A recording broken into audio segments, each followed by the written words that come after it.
गुरु ब्रह्म महिमा अलेख शरण। नमस्कार दर्शक वृंद, आपण मानंकु आजिर राशिफल कार्यक्रम मु एस कुमार स्वागत जनाऊँगी।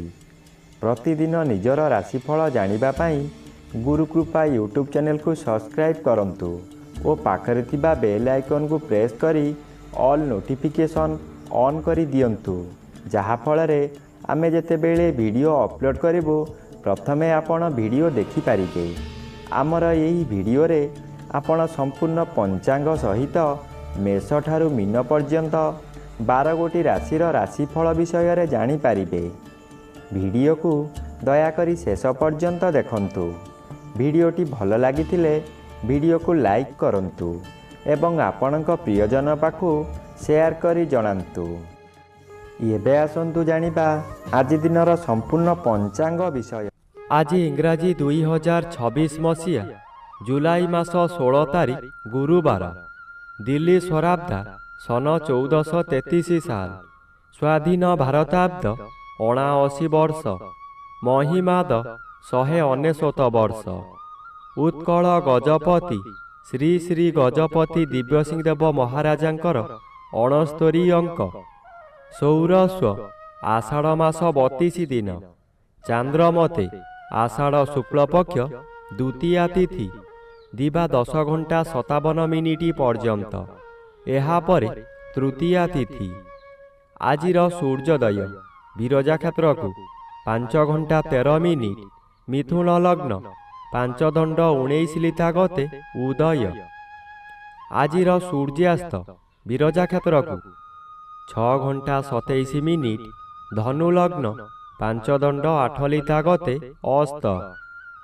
आज कर्कट चंद्र रात्रि 10 घंटा 40 मिनिट पर्यंत। एहापरे सिंह चंद्र।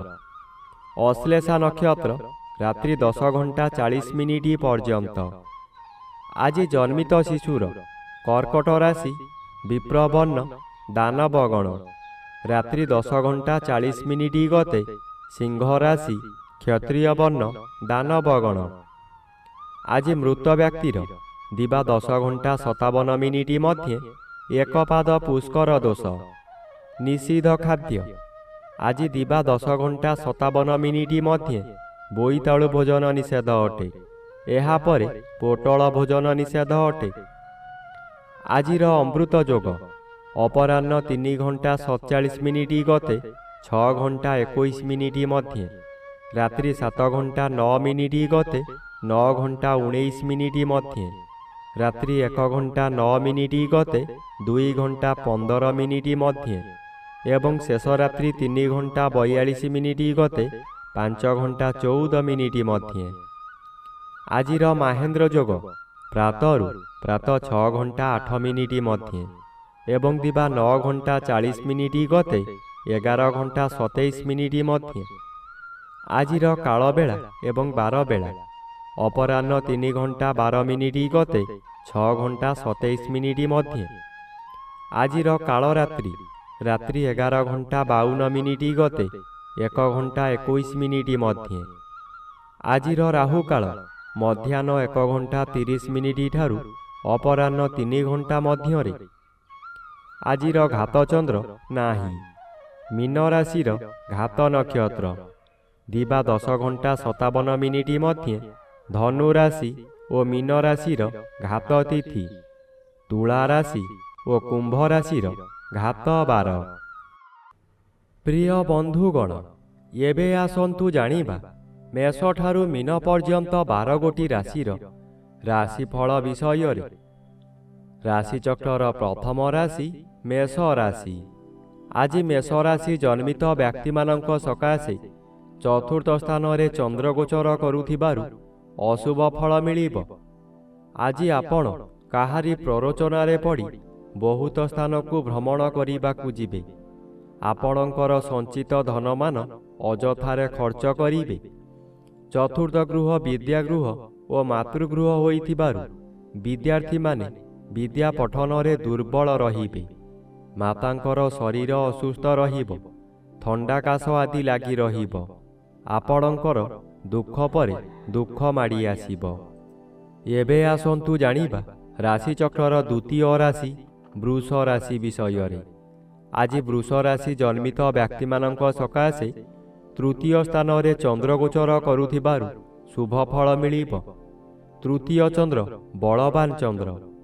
ଆଜି ଆପଣଙ୍କ ସ୍ୱାସ୍ଥ୍ୟରେ ଉନ୍ନତି ଘଟିବ। ପୂର୍ବରୁ ଥିବା ରୋଗମାନ ଅପସରି ଯିବ। ଶରୀରର ତେଜ ବୃଦ୍ଧି ହେବ। ଯେଉଁ କାର୍ଯ୍ୟ କରିବାକୁ ଚାହିଁବେ ତହିଁରେ ସଫଳତା ଲାଭ କରିବେ। ଆଜି ହଠାତ୍ କୌଣସିଠାରୁ ଶୁଭ ଖବର ପାଇ ମନର ବଳ ବୃଦ୍ଧି ହେବ। ବ୍ୟବସାୟରେ ଅଧିକ ଲାଭବାନ ହେବେ। ଧନ ସଞ୍ଚୟ କରିବାର ଦିନଟିଏ। ଏବେ ଆସନ୍ତୁ ଜାଣିବା ରାଶିଚକ୍ରର ତୃତୀୟ ରାଶି ମିଥୁନ ରାଶି ବିଷୟରେ। ଆଜି ମିଥୁନ ରାଶି ଜନ୍ମିତ ବ୍ୟକ୍ତିମାନଙ୍କ ସକାଶେ ଦ୍ୱିତୀୟ ସ୍ଥାନରେ ଚନ୍ଦ୍ରଗୋଚର କରୁଛନ୍ତି। ଶୁକ୍ଳପକ୍ଷରେ ଦ୍ୱିତୀୟ ଚନ୍ଦ୍ର ଆପଣଙ୍କୁ ଶୁଭ ଫଳମାନ ଦେବାର ପରିଲିଖିତ ହୁଏ। ଆଜି ଆପଣଙ୍କର ତେଜ ବୃଦ୍ଧି ହେବ। ଆପଣଙ୍କ ଚାହାଣୀରେ ଶତ୍ରୁମାନଙ୍କୁ ମିତ୍ର କରି ଆପଣଙ୍କ କାର୍ଯ୍ୟରେ ଲଗାଇବେ। ସେହିମାନଙ୍କ ଦ୍ୱାରା ଧନ ଅର୍ଜନ କରି ଆପଣ ଧନୀ ହୋଇପାରନ୍ତି। ବନ୍ଧୁମାନଙ୍କଠାରୁ ବିଳମ୍ବରେ ହେଉ ପଛେ ଖୁସି ଖବର ପାଇ ଆନନ୍ଦିତ ହେବେ। ଏବେ ଆସନ୍ତୁ ଜାଣିବା ରାଶିଚକ୍ରର ଚତୁର୍ଥ ରାଶି କର୍କଟ ରାଶି ବିଷୟରେ। ଆଜି କର୍କଟ ରାଶି ଜନ୍ମିତ ବ୍ୟକ୍ତିମାନଙ୍କ ସକାଶେ ଶ୍ରୀଚନ୍ଦ୍ର ଗୋଚର କରୁଥିବାରୁ କେତେକାଂଶରେ ଶୁଭ ଫଳ ମିଳିବ। ଆଜି ଘରକୁ କୌଣସି ଅତିଥି ଆଗମନ କରିପାରନ୍ତି। ଗୃହରେ ଖାଇବା ଧୁମଧାମ ହେବ। ନୂତନ ବସ୍ତ୍ର ଆଭୂଷଣ ବ୍ୟବହାର କରିବେ। ଆଜି ପଶୁ କ୍ରୟ ବିକ୍ରୟ କରନ୍ତୁ ନାହିଁ। ଖରିଦ କରିଥିବା ପଶୁ ନଷ୍ଟ ହୋଇଯାଇପାରେ। ଆଜି ଆପଣ ଗଣ୍ଡଗୋଳ କାର୍ଯ୍ୟଠାରୁ ଦୂରେଇ ରୁହନ୍ତୁ। ଆଜି ଦିନରେ ଗୃହାରମ୍ଭ କିମ୍ବା ଗୃହ ପ୍ରତିଷ୍ଠା କରନ୍ତୁ ନାହିଁ। ଏହା କଲେ ଜୀବନ ସାରା କଳହ ଲାଗି ରହିବ।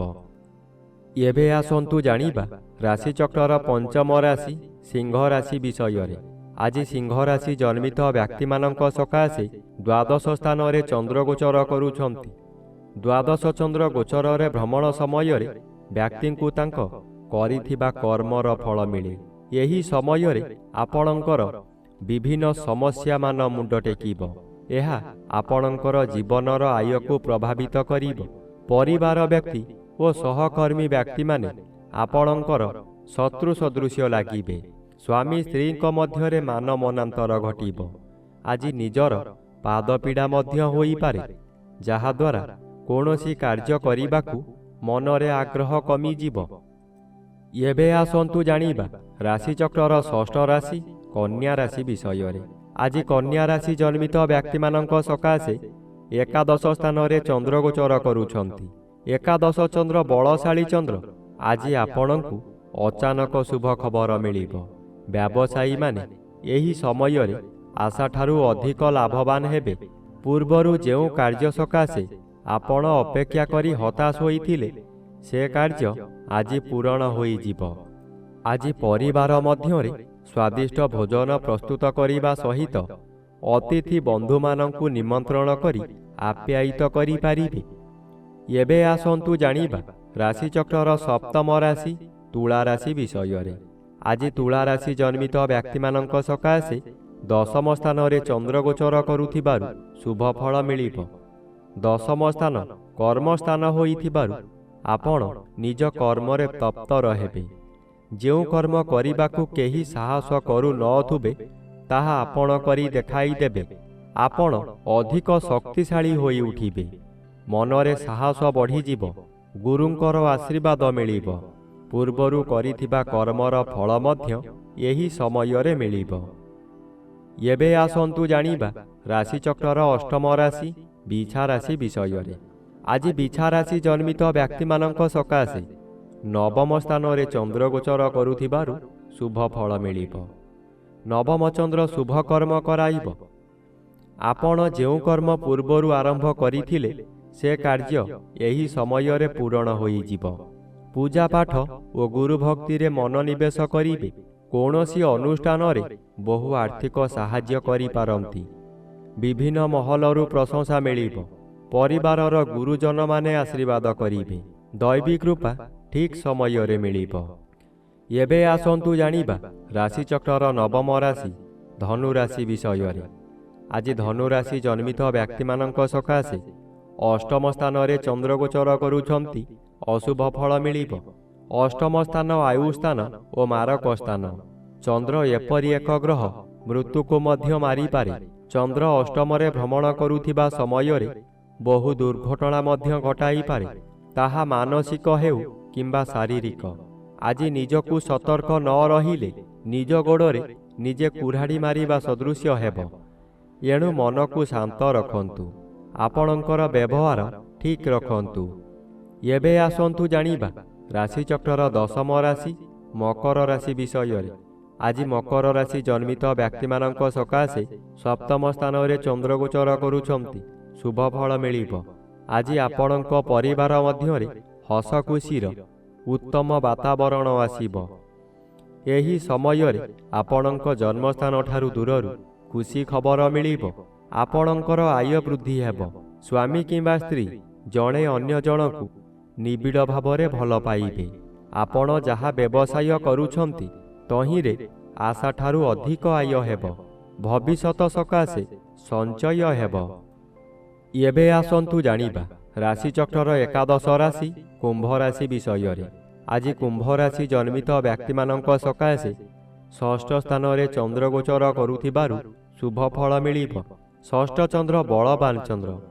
ଆଜି ଆପଣଙ୍କ ପରିବାର ମଧ୍ୟରେ ଖାଲି ଆନନ୍ଦ ହିଁ ଆନନ୍ଦ ମିଳିବ।